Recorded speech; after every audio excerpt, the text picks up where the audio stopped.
Those all sound like great ideas, especially when you look at what these folks are doing. Drivers in South Bend, Indiana, they are dealing with the first major winter storm of the season. Ice and nearly 5 inches of snow really made for a mess on the roads for drivers. Lots and lots of wrecks. In fact, we're told there that there were more than 120 car accidents there this morning alone. Dan, this just looks cold and miserable. It really is heavy lake effect snow producing what you see there. And fortunately, we don't have any of that coming our way for your Friday morning commute. It will be partly cloudy to mostly clear. Well, thanks to my friend Joe over at the National Weather Service, I was able to go through over 115 years of November records in a matter of minutes.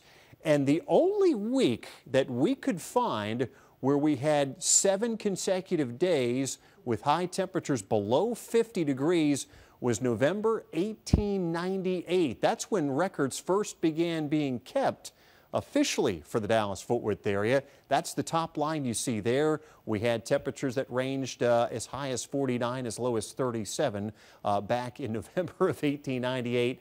Now, this November, we've already had the 40-degree high yesterday. Our high today was 38. And the reason I've colored those in yellow, those are forecast temperatures over the next 5 days. So if that forecast verifies, this would kind of go in the unofficial record books, so to speak, as being the coldest November week we've seen, going all the way back to 1898.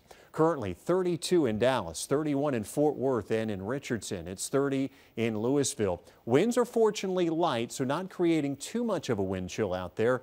The dew point very low, and with this dry air, we've got plenty of room to fall overnight. It's already down to 26 in Denton and Gainesville, 30 in Greenville, 28 Paris, 28 Waxahachie, 27 in Cleburne.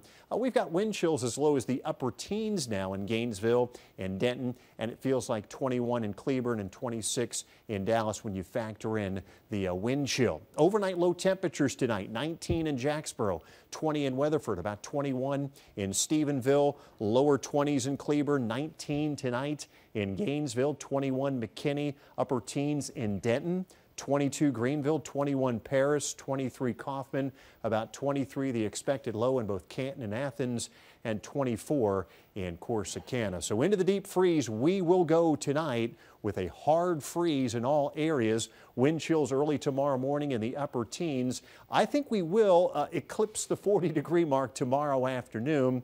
That will still be about 25 degrees below average for this time of the year. And you can see the expanse now of this Arctic air mass. Billings is 3 above, Denver at 7 right now, 27 in Chicago, and that Arctic air is slowly marching eastward. Atlanta now has dropped to 36, and they've got freeze warnings in effect tomorrow night for the Florida Panhandle that go all the way to the beaches. We're mostly clear now, but we're going to be watching a couple disturbances that will ride down from the Pacific Northwest this weekend.